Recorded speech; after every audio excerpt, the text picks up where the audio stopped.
Hello दोस्तों, स्वागत है आपका हमारे यूट्यूब चैनल उत्तराखंड ज्ञान जीवन में। उत्तराखंड सामान्य अध्ययन जो कि हम बीएस नेगी जी की पुस्तक से देख रहे हैं। आज हम देखेंगे उनकी पुस्तक का दूसरा चैप्टर।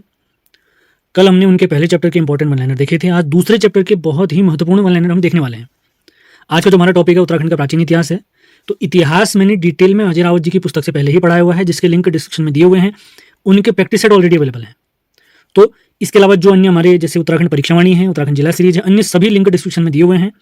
इसके अलावा व्हाट्सएप चैनल, हमारा टेलीग्राम चैनल, फेसबुक चैनल, सभी को लाइक शेयर जरूर करें आप लोग। और सेशन पसंद आ रहा है तो इनको लाइक और शेयर जरूर करना है। तो इस बार की जो बीएस नेगी जी की उत्तराखंड वन लाइनर वाली पुस्तक है, इसका 3rd एडिशन आ चुका है ये। तो इसी को सॉल्व हम कर रहे हैं।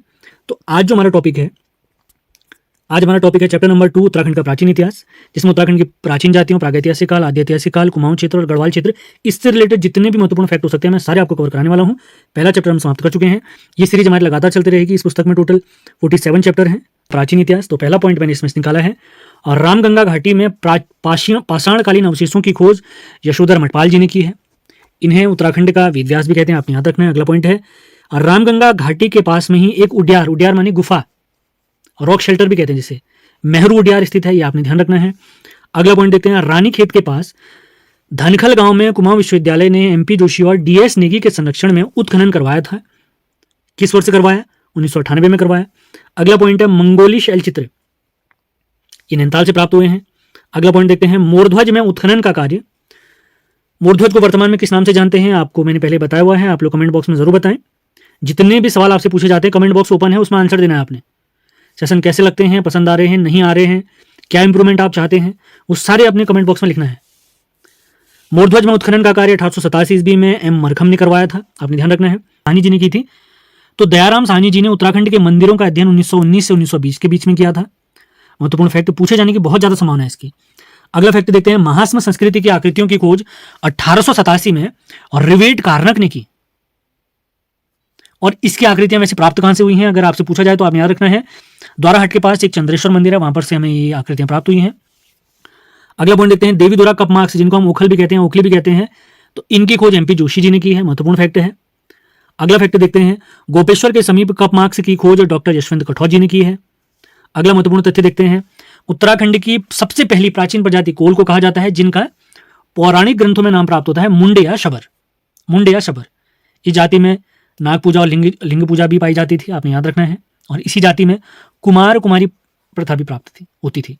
अगला पॉइंट देखते हैं, चारण जी कोल जाति को, यानी शिव प्रसाद डबराल चारण जी इस कोल जाति को हमारे भारत या हिमालय की सबसे प्राचीनतम जाति बताते हैं। यह तथ्य काफी महत्वपूर्ण हो सकता है। अगले पॉइंट्स की तरफ बढ़ते हैं। किरात प्रजाति के अन्य नाम जो हमें प्राप्त होते हैं, अगली जो प्रजाति हमारी है कोल के बाद हमें किरातों का वर्णन प्राप्त होता है। तो किरात प्रजाति के जो अन्य नाम हमें प्राप्त होते हैं, तो वो है किन्नर, कीर या भिल्ल। और ये भिल्ल वाला सवाल पिछले साल ही पेपर में पूछा गया है। स्कंद पुराण में किरात जाति का नाम प्राप्त होता है भिल्ल। अगला पॉइंट देखते हैं, बाणभट्ट जी की पुस्तक है कादम्बरी और कालिदास जी की पुस्तक रघुवंशक महाकाव्य में किरातों का वर्णन प्राप्त होता है। अगला पॉइंट देखते हैं, और जॉर्ज ग्रियर्सन जो प्रसिद्ध इतिहासकार हैं, तो जॉर्ज ग्रियर्सन किरातों को, जैसे अभी हमने देखा था चारण जी, शिव प्रसाद डबराल चारण जी कोल जाति को भारत या हिमालय की सबसे प्राचीनतम प्रजाति मानते हैं, जबकि जॉर्ज ग्रियर्सन किरातों को हिमालय की सबसे प्राचीन प्रजाति बताते हैं। तो ये दोनों फैक्ट आपने क्लियर करते हुए चलने हैं, किसका क्या कथन था। अगला पॉइंट देखते हैं, तो प्राचीन प्रजातियों में देखें कोल किरात के बाद हमें प्राप्त होते हैं खस जाति। पूरी बुक से सारे महत्वपूर्ण फैक्ट आपको कराए जाएंगे, बस आपने लाइक और शेयर जरूर करना है। ये वीडियो लगातार आते रहेंगे। वीडियो काफी छोटे होंगे, 10 से 15 मिनट के बीच में होंगे, मैक्सिमम 10 मिनट, वैसे 10 से 12 मिनट के डेली वीडियो आएंगे, ज्यादा बड़े नहीं होंगे। तो आपने क्या करना है, वीडियो ध्यान से सुनना है, अपने नोट्स बनाने हैं महत्वपूर्ण वन लाइनर करके। तो अगला पॉइंट देखते हैं, खसों को शूद्र वर्ग में 1885 में शामिल किया गया है। महाभारत के अनुसार, महाभारत जो हमारी पुस्तक है उसके अनुसार खस लोग महाभारत के युद्ध में कौरवों की तरफ से लड़े थे। अगला पॉइंट देखते हैं, टिकुआ प्रथा और झटेला प्रथा का संबंध भी खस जाति से रिलेटेड है। टिकुआ प्रथा और झटेला प्रथा। अगला पॉइंट देखते हैं, 1914 में तिब्बत और अंग्रेजों के मध्य एक समझौता हुआ है, जिसके बाद भोटिया जाति को तिब्बत से व्यापार की पूर्ण अनुमति प्राप्त हुई।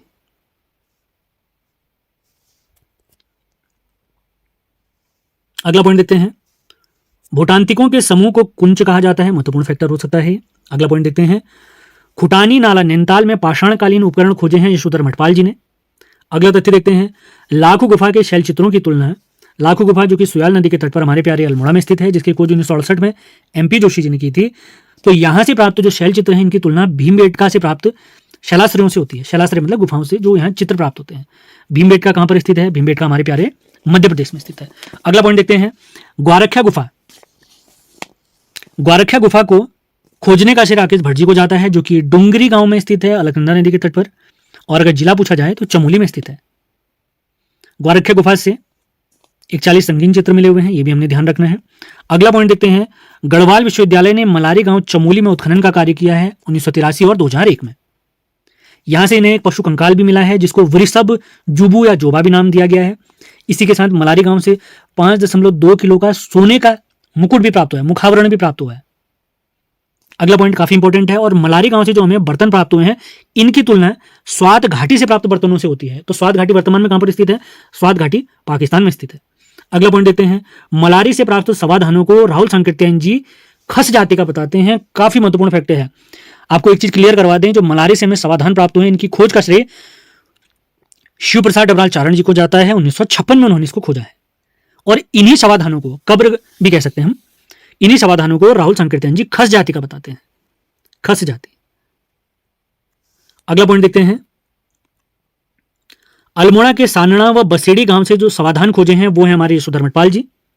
अगला पॉइंट देखते हैं, बनकोट पिथौरागढ़ से 1989 में प्राप्त ताम्र उपकरण रखे गए हैं। कहां रखे गए हैं? राजकीय संग्रहालय अल्मोड़ा में रखे गए हैं, और राजकीय संग्रहालय अल्मोड़ा में रखे गए। महत्वपूर्ण फैक्ट है। अगला फैक्ट देखते हैं, रघुवंशम पुस्तक में गढ़वाल हिमालय को गौरी गुरु के नाम से जाना गया है, गौरी गुरु नाम दिया गया है। महत्वपूर्ण तथ्य। अगला तथ्य देखते हैं, केदारखंड मानसखंड की सीमाओं का विभाजन। केदारखंड और मानसखंड स्कंद पुराण के हिस्से हैं। हमारे उत्तराखंड वाले हिस्से को केदारखंड और मानसखंड में बांटा गया है। केदारखंड गढ़वाल को दिखाता है, जबकि मानसखंड कुमाऊं को दिखाता है। तो इन दोनों के बीच का विभाजक जो है तो वो है बधान क्षेत्र या नंदा देवी पर्वत। अगले तथ्य की तरफ बढ़ते हैं, महाभारत में देवप्रयाग का नाम, देवप्रयाग हमने ध्यान रखना है, पंच प्रयागों में अंतिम प्रयाग है देवप्रयाग। ये टिहरी में स्थित है। यहां पर अलकनंदा और भागीरथी नदी का संगम होता है, और देवप्रयाग के बाद आगे जो नदी बढ़ती है उसे गंगा नाम से जाना जाता है। तो सवाल है, महत्वपूर्ण फैक्ट, महाभारत में देवप्रयाग का नाम तीर्थ शिरोमणि या समग्र पापों का विनाशक प्राप्त होता है। अगला तथ्य देखते हैं, महाभारत में श्रीनगर का नाम प्राप्त होता है सुबाहुपुर या श्री क्षेत्र।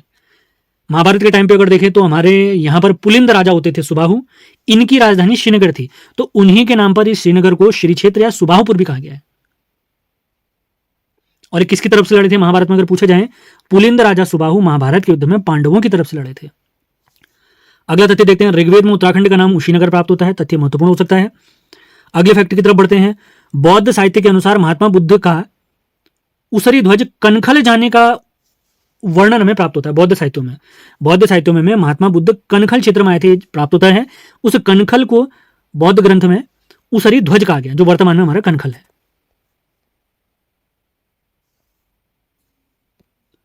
अगला तथ्य देखते हैं, पुरुषोत्तम सिंह के बोधगया अभिलेख में कुमाऊं का नाम कामादेश प्राप्त होता है। महत्वपूर्ण तथ्य, मोस्ट इंपॉर्टेंट मान के चलें। अगला तथ्य देखते हैं, गोपेश्वर के रुद्र शिव मंदिर में गणपति नाग का त्रिशूल लेख प्राप्त हुआ है, जो कि 6th सेंचुरी का था, यानी 500 से 600 के बीच का है। एग्जैक्ट तो हम कह नहीं सकते हैं। अगला तथ्य है, बाड़ाहाट त्रिशूल लेख जो उत्तरकाशी में स्थित है, इसमें जिस लिपि का प्रयोग हुआ है वो है शंख लिपि। अब देखते हैं आज के कुछ अंतिम पॉइंट कालची शिलालेख के बारे में। इसकी खोज मिस्टर फॉरेस्ट ने 1860 में की थी।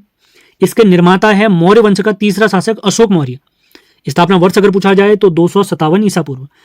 कालची शिलालेख में प्राकृत भाषा का प्रयोग हुआ है।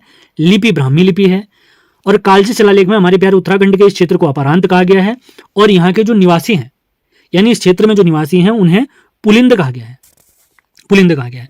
तो इसी के साथ BS नेगी जी की पुस्तक का जो दूसरा चैप्टर है उसके महत्वपूर्ण वनलाइनर हमारे समाप्त होते हैं। उम्मीद है सेशन अंत में आप सभी को हमारे ऑनलाइन क्लास के बारे में बता देते हैं। सबसे पहले आपको उत्तराखंड 360 ऐप डाउनलोड करनी है, जिसका लिंक डिस्क्रिप्शन में दिया हुआ है। 1 अगस्त से इसमें एक नया बैच स्टार्ट हुआ है, जिसमें कंप्लीट उत्तराखंड और हिंदी की क्लास चल रही हैं। इसके तहत आपको क्या क्या चीज़ें मिलने वाली हैं वो आपको मैं बता देता हूँ जल्दी से। उत्तराखंड हिंदी के कंप्लीट वीडियो मिलेंगे। जो भी क्लास हमारी ऐप पर समाप्त हो जाएगी उसका जो प्रैक्टिस सेट है, प्रैक्टिस सेट आपको ऐप पर तो मिलेगा, उसके साथ यूट्यूब पर भी मिलेगा। 40 प्रीवियस ईयर के प्रैक्टिस पेपर भी मिलेंगे, जिसमें यूके ट्रिपल एस यूकेपीएससी के सभी पेपर रहेंगे।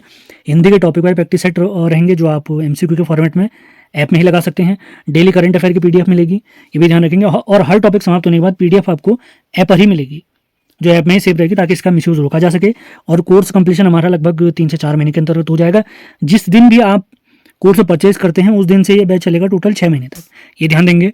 और इसकी फीस बिल्कुल नॉमिनल रखी गई है, सभी को ध्यान में रखते हुए 999, केवल एक बार ही आपने फीस पे करनी है। और बाकी किसी भी अन्य जानकारी के लिए आप इन दिए गए नंबर पर संपर्क कर सकते हैं। ये सभी नंबर हमारे व्हाट्सएप भी हैं, और व्हाट्सएप भी हमारा इन पे चलता है, आप कॉल भी कर सकते हैं। और अन्य जानकारी के लिए आप लोगों ने ऐप डाउनलोड कर लेनी है। कोई दिक्कत होती है तो हमें कॉल कर सकते हैं। कॉल आपने शाम 5 बजे बाद ही करनी है, क्योंकि दिन भर सभी लोग अपने अपने काम में व्यस्त रहते हैं। तो सेशन पसंद आ रहे हैं तो लाइक और शेयर जरूर करें। मिलते हैं अगले वीडियो में, धन्यवाद।